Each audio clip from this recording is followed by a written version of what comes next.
Some call this location the most paranormal location on the planet. Others call this whole thing just a big hoax. But what is undeniably true, and frankly what makes this case so much more interesting, is that unlike the vast majority of paranormal stories and claims, this case was put to an enormous amount of scientific scrutiny. In fact, there was a decade-long study done on this case where PhDs and scientists converged on this one location and basically around the clock studied, all these claims of the paranormal that was happening in the area.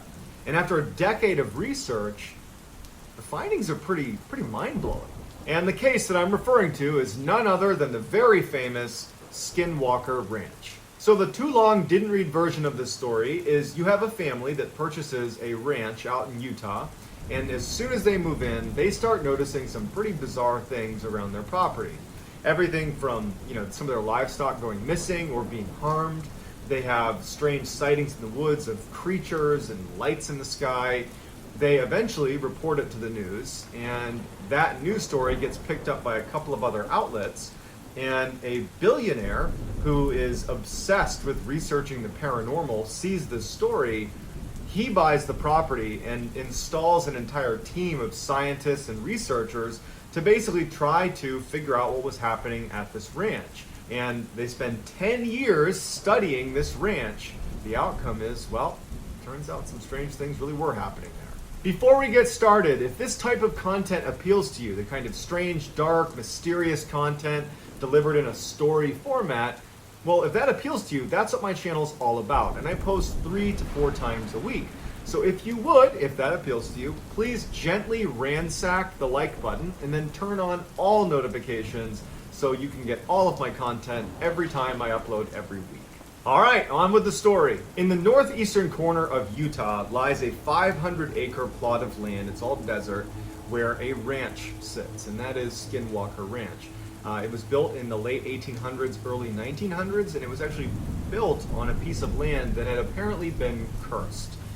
Prior to its construction, the Navajo tribe had a feud with the Utes Native American tribe. The Utes were selling off other Native Americans that they would capture. They would sell them into slavery to the United States. And so the Navajo, who had previously lived in the area where this ranch actually was built, they were forced off their land as the Utes came in and were rounding them up and selling them into slavery.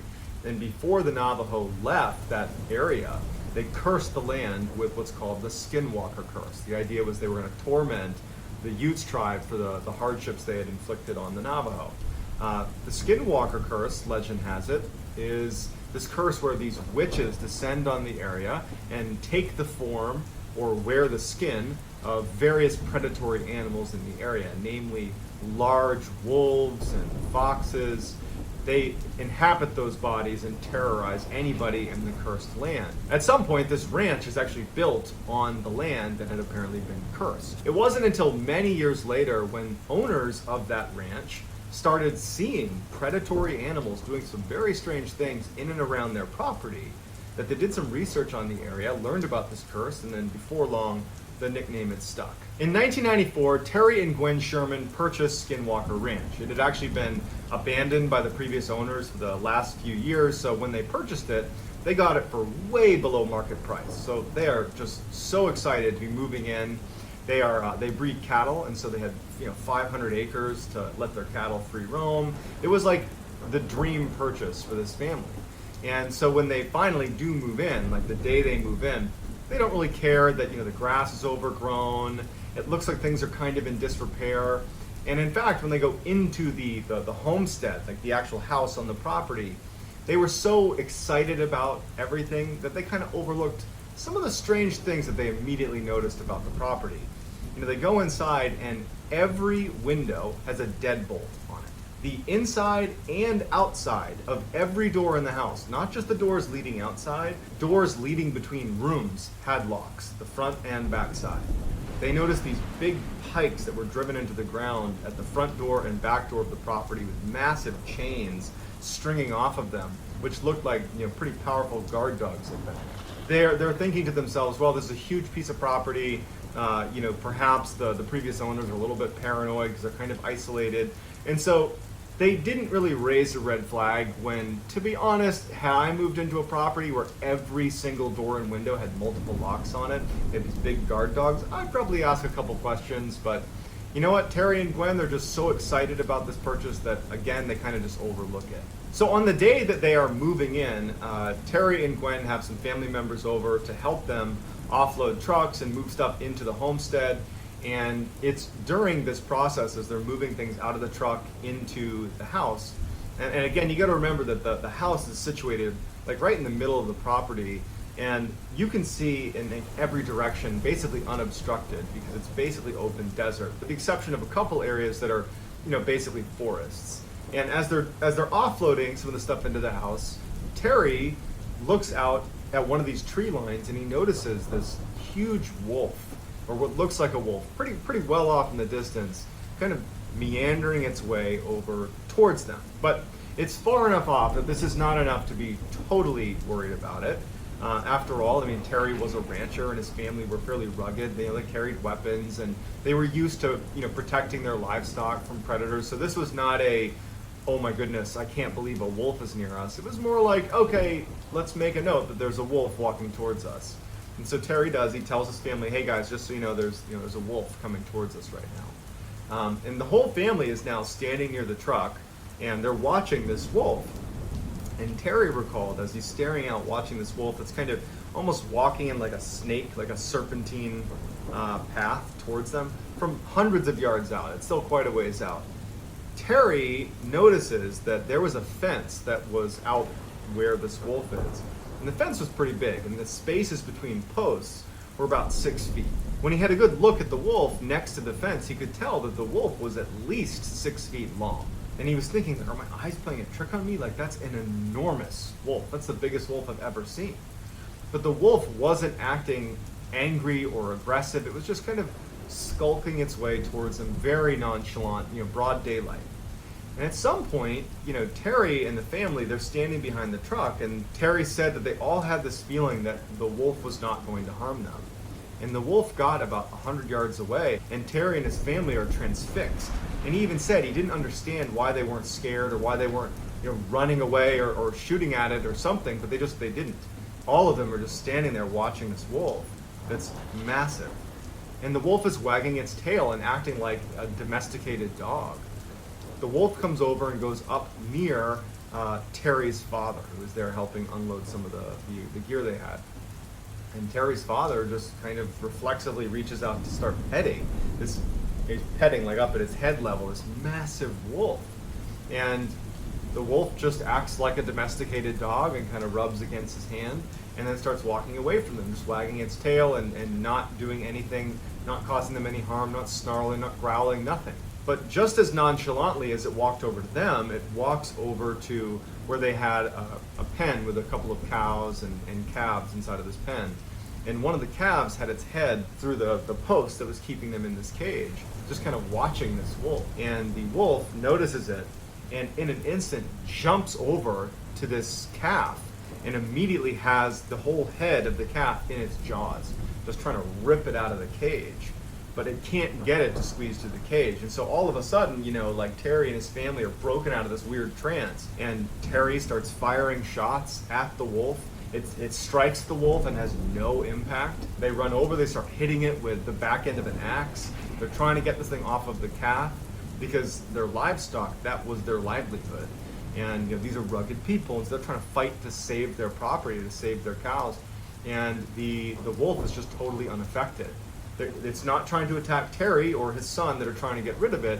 The wolf is just trying to attack the cow, but it won't let go. And finally, it just kind of gives up on the calf, starts kind of retreating. Terry ends up getting his rifle, a high-powered rifle, and takes a shot at the wolf one more time. But again, it just has no impact on the wolf. And the wolf just, at some point, just is, I guess, bored, turns around and kind of trots off into the woods. After they kind of were brought out of that initial trance, that they remembered this horrible smell, this like foul, almost chemical smell that just permeated the whole area after the wolf was there. Terry and his son, they decided to go track this wolf because now there's this massive predator that's going to make owning cattle extremely difficult, and so they would have to go deal with this predator. And so instead of retreating into the house, they grab their weapons and they track the wolf that's now jogged off into the forest. And they make it to an area in the forest where the ground is very muddy and sodden. And Terry could easily make out these footprints that just suddenly stopped. And they just couldn't make sense of it. And so they went back to the house and they told their family, like, we tracked it into the woods. There's no blood trail. There's nothing. It just walked in and vanished. So this is day one of being at this ranch, and they're all on edge now. The whole family is on edge. They really don't know what to make of that wolf. The sheer size of it, the fact that it was totally unaffected by being shot multiple times. There's real concern over their own livelihood because they keep cattle and they're only going to have more that are going to be out in these pens. And if there are wolves that are 3 times the size of a normal wolf that are walking around killing cattle, that's a big problem if you own cattle. And so they're on edge, and they're all in a way trying almost not to talk about how crazy and how bizarre that encounter with the wolf was. They're just like, they're treating it like it's just a normal predator problem. Like, man, we gotta get those wolves, we gotta protect our cattle. But in the back of everybody's minds, they're like, something very strange is happening here. Gwen, she was having some other very strange things that were happening to her that she was not tying to the wolf thing. She was just noticing a couple of distinct things that were happening to her that made her think that she actually had a very real medical problem, that she had true memory issues. Because 2 things happened. One, in that first week, she had gone to the grocery store, and when she came back, she put the groceries away, and then she left to go to the other room, and when she came back, all the groceries were now back in the bags. So for 20 minutes, she's just sitting there dumbfounded with, did I put the groceries away? Same day, she goes to take a shower, and she hangs her towel in the bathroom like anyone would, and she takes a shower, and then when she gets out, the towel's missing. And she's like, she gets another towel, and she towels off, and then she finds the towel hanging up in a closet on the other side of the house. And so between the groceries and the towel, she's like, is there something wrong with me? Am I having a stroke? Am I having a medical issue here that I'm literally losing my mind? And it wasn't until Terry actually had a similar experience that she started to wonder if this had to do with maybe that strangeness with the wolf, that maybe there's just something odd happening about this property. And it was Terry, in that first week, he had been digging holes for a new fence. And he had this big fence digging tool. It was about 70 pounds.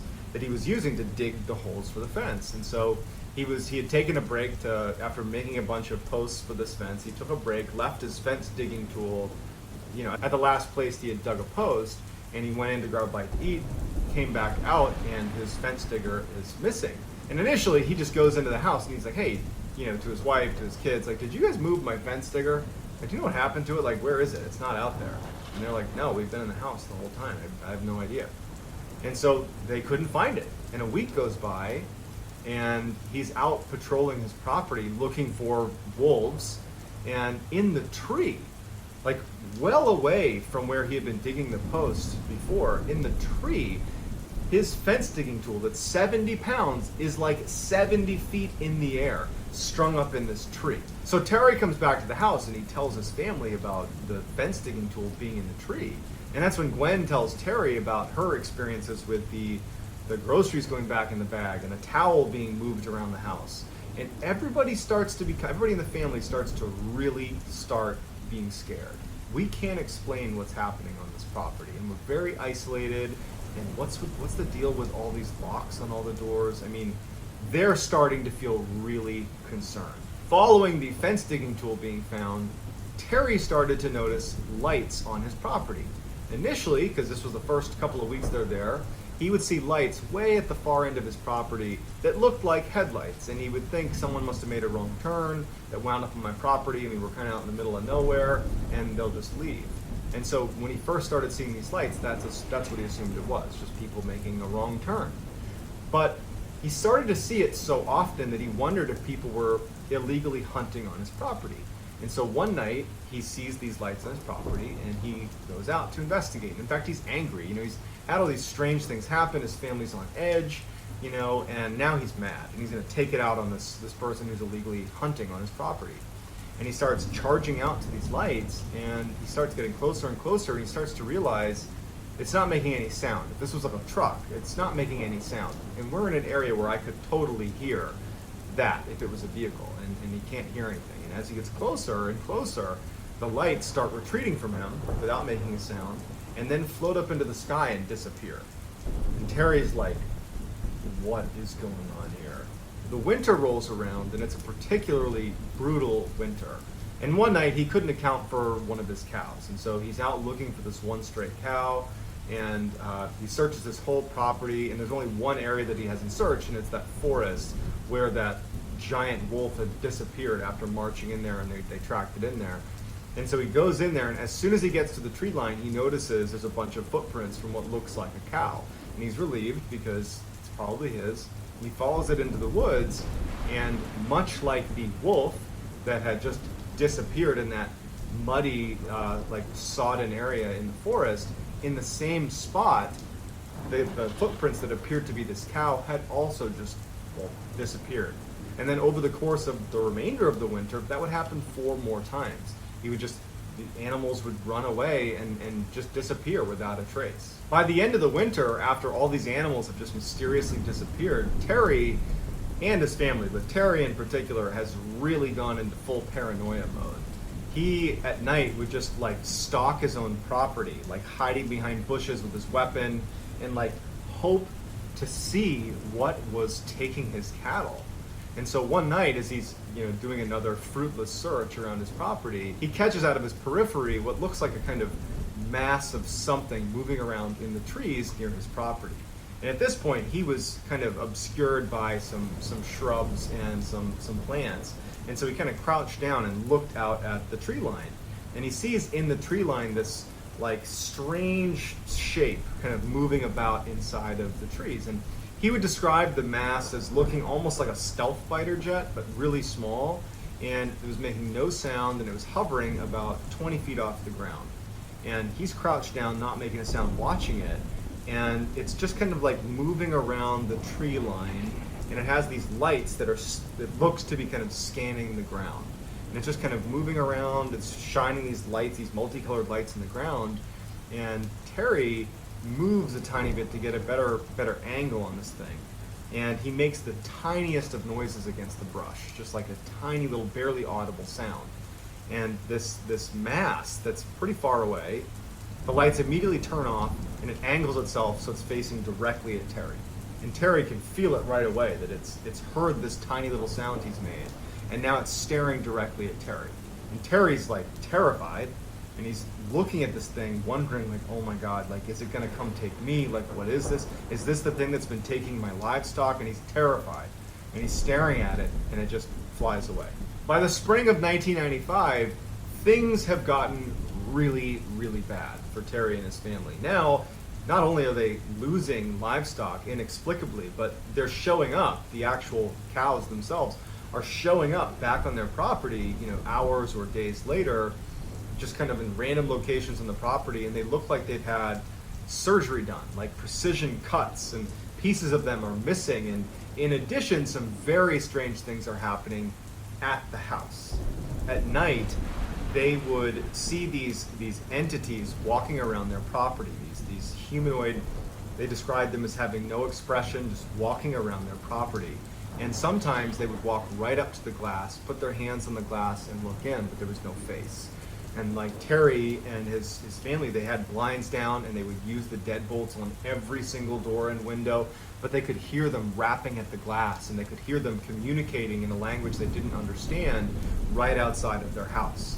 And this became so regular that it was almost impossible to sleep. Terry's kids started performing very poorly in school because they weren't sleeping. Terry's wife, Gwen, she lost her job at the bank because she wasn't sleeping, and she was delusional. They were all just at an absolute breaking point.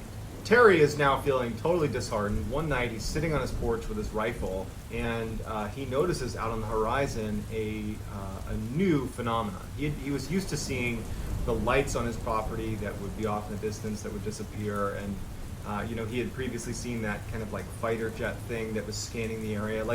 Those were two types of lights he would see, but there was a new light he saw as he's sitting on his porch. It was almost like this orangey orb that appeared off in the distance. Since he had his rifle with a high-powered scope on it, he just lifts up his rifle and he looks through his high-powered scope and he zooms in all the way, and he can see that this orb, he describes it as a portal. That as he's looking at it, it has almost like an oval shape to it, and even though it was nighttime, in the middle of the orange orb is this blue sky. It's as if he's looking through a portal into another world where it's broad daylight and there's a sky. And he doesn't know what to make of it, but he can see that a black figure is crawling out of this portal into his property. And it looks just like the black entities that were kind of basically walking around his property at night. In addition to these figures that are crawling, like imagine that scene from The Ring where the girl crawls out of the well, but they're crawling out of this portal into his property and then scurrying away into the tree line. And he sees weird craft as well coming into his property through this portal, and then the portal shuts and disappears. Following this night with the orange portal, Terry started to notice blue orbs that he and his family would say were the worst and most terrifying thing of all of the things they experienced. And considering they had tall, featureless black humanoids peering in their windows and rapping on their windows, that's saying something. Okay, so a blue orb started showing up on their property. And the way they described it, Terry and his family, was whenever the orb came near you, it gave you this extreme sense of anxiety. It was almost like it was emitting this feeling that you automatically got where suddenly you were unbelievably anxious and terrified of the blue orb. And then as soon as it left, you would, not be anxious anymore. And so one night, he's sitting on his porch like he had begun doing, and he sees this orb show up on his property. And his 3 dogs are sitting with him that see the orb, and they start growling and barking. And so he lets his dogs go, thinking that maybe they can scare this thing off. And the dogs take off running towards this blue orb. And they chase it, and you can see the orb, Terry can see the orb that starts to kind of retreat. And he's thinking, oh my goodness, I finally won something. My attack dogs are going to scare this orb away. And they chase off into the woods, and he sees this thing, the blue orb, retreat into the woods. And then when he's thinking, again, that finally, a little victory for us, he hears his dogs yelping. And he's too terrified to go check it out. And so he ends up going inside and locking the doors, locking the windows like they had been, and just kind of retreating. So the next day, when the dogs haven't returned, Terry and his son, they go out looking for the dogs in the forest. When they get out there, they get to a clearing, and they find 3 stacks of ashes in like little burned out circles, as if there had been a fire previously in these 3 little spots. And it turned out it was the ashes of his 3 dogs that had gone into the woods. They had just been vaporized. Terry decides that it's time to leave, and he wants to sell the ranch. And so he puts the property up for sale and goes to a local news outlet, and he tells them about what's happening on his property.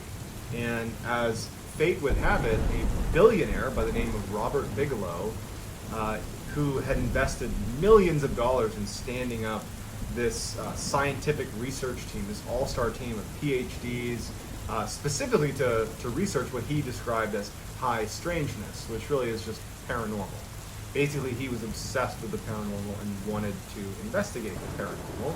And he had actually seen that fairly obscure story. When he saw that it was up for sale, Robert Bigelow, the billionaire, saw this great opportunity to buy the piece of property and actually make it the headquarters of his own scientific research team. Not only to investigate what was happening on Skinwalker Ranch, but use it as kind of a hub to do other scientific research. So he purchases the ranch, and Terry actually, even though he did not want to spend any time at the ranch, on some level wanted to know what the research was going to show, because he was very curious, like, what is going on in this ranch that's been plaguing my family. So he offers to stay on as kind of like the ranch manager, because Robert Bigelow and his team are a bunch of scientists and business people. They don't have any experience on the ranch, and so they're happy to keep him. So Terry is still connected to the ranch, but at this point he's sold it to Robert Bigelow. So Robert Bigelow's scientific team was called the National Institute for Discovery Science, or NIDS, N-I-D-S, NIDS for short. And Bigelow had actually built the team before purchasing Skinwalker Ranch, And what he went out and did is he recruited some of the most incredible scientists and PhDs he could possibly recruit, but he didn't want people that were interested in the paranormal.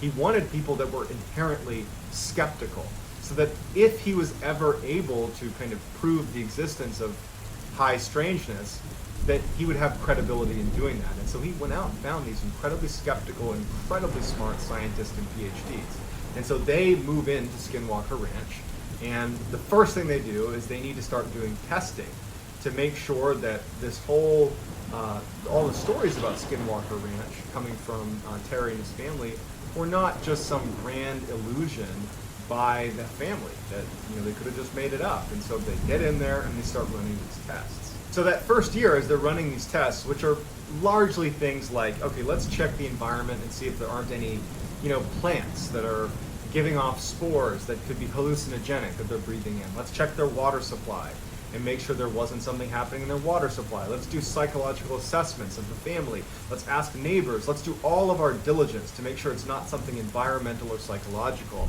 And over that first year, while they're doing this research, there isn't much activity at the ranch, save a couple of instances where there were some strange lights. So that first year is fairly uneventful, but what's important is that the NIDS researchers come to a conclusion that this did not seem like a hallucination. This did not seem like a something coming from a plant or water supply. This seemed like Terry and his family were really experiencing something odd. They just didn't know what it was. One day, Terry and actually Gwen, who was helping him, were tagging some of the new calves, the new cows that had been born, putting these little tags in their ears.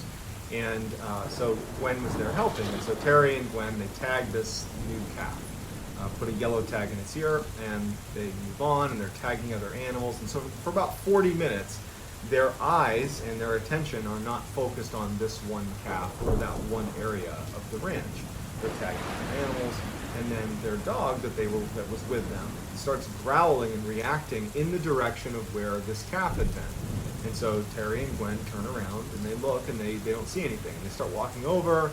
They find the calf that they had tagged about 40 minutes ago has been basically surgically dissected, and all that's left are its legs and its head. And in addition, the ear where that tag was had been removed. And so they immediately call over the NIDS researchers. So the NIDS veterinarian comes over and looks at the scene and just can't make sense of it, because the incisions on the calf were so well done that it looked like someone with real surgical expertise had done this on an operating table. There was no sign that this was done by a predator, and there was no blood anywhere. So this prompts a massive search of the property, because in many ways this is what the NIDS researchers are looking for, are real occurrences of something that is highly strange that they can go investigate. And so all of the researchers and everybody there begins searching the property for whoever was responsible for this dissection of the cow.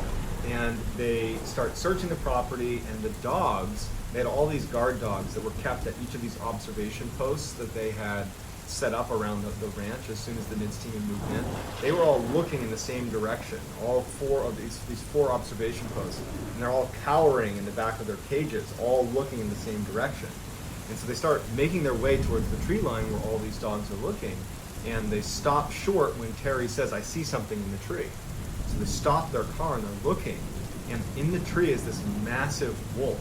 It's like wolf-like humanoid that's basically perched on a tree limb. And Terry takes out his rifle and he aims at the creature up in the tree, this huge creature. And everybody sees it. All the NIDS researchers are looking at this creature, and they're like, "Oh my God, what is that?" Terry starts firing at this thing, and it just disappears into the woods. And so the team charges into the woods, they fan out, and they pick up a couple of tracks of this huge thing that has like this massive footprint with these huge claws. But much like the wolf that had disappeared and the cattle that had suddenly disappeared when it went into the woods, they couldn't find any traces of this thing. But they did smell this horrible stench that Terry remembered smelling. It stuck with him that first day when that large wolf had come over on the very first day they were moving in. It was that same smell, but they couldn't find this huge animal. So dumbfounded, the NIDS researchers just go back to the property and no one can make sense of it. And they have the footprint and they have their own eyewitness testimony, but like they couldn't make sense of how something that big could just get away. And so over the following month, they're like searching the property and they're looking for any more signs of this huge creature or anything. The only thing they noticed is that the guard dogs consistently stayed in their kennels and did not want to come out. They were acting like they were kind of being hunted. And they were they were cowering quite a bit and they were scared to go out in the open, but they couldn't find anything. So it was around this time that Terry and Gwen are kind of back to doing work around the ranch, and one day they're driving off to one section of the ranch and they pass by the corral where 4 of their prized bulls were. These are very expensive animals that are all in this enclosure. So they drive past and they take a mental note that they're seeing these bulls in this enclosure, and they drive off to the other side of the ranch where they're doing some work, tagging animals and building fences, whatever it is they were doing. But when they come back and they round a corner where they're first able to see that corral of bulls again, they are like, where are they? Because the bulls were not in their enclosure and they weren't anywhere. And so they're panicked because these are very expensive animals, and they run over, and Terry sees that the gates to the corral are still locked. There's no bulls in there. There's no sign of a struggle or anything.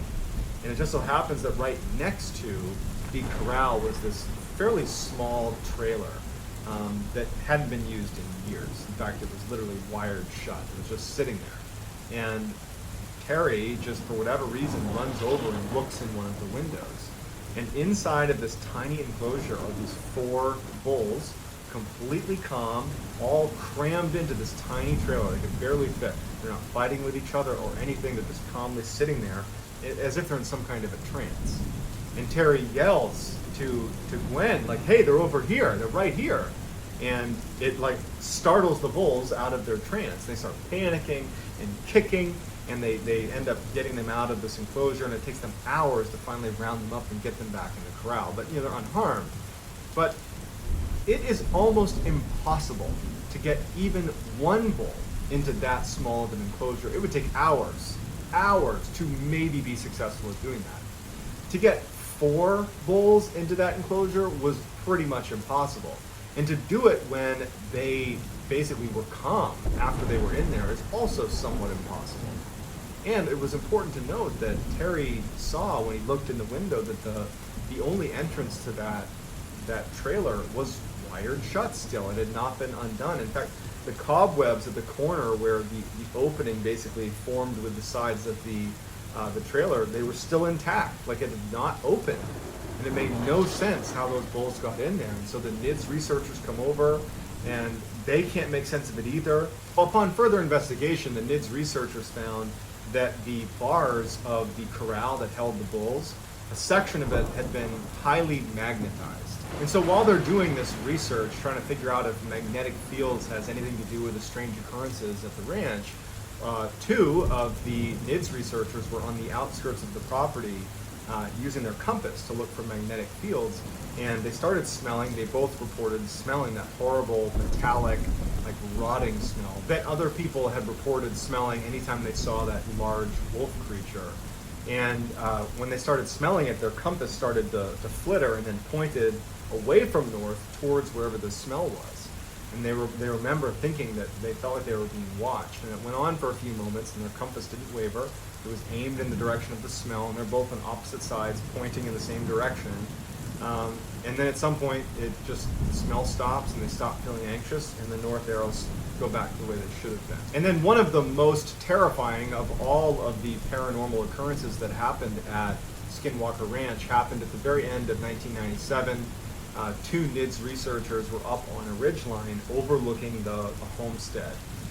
Every night it became commonplace to basically position NIDS researchers all over the property to basically be on the lookout for weird things that are happening.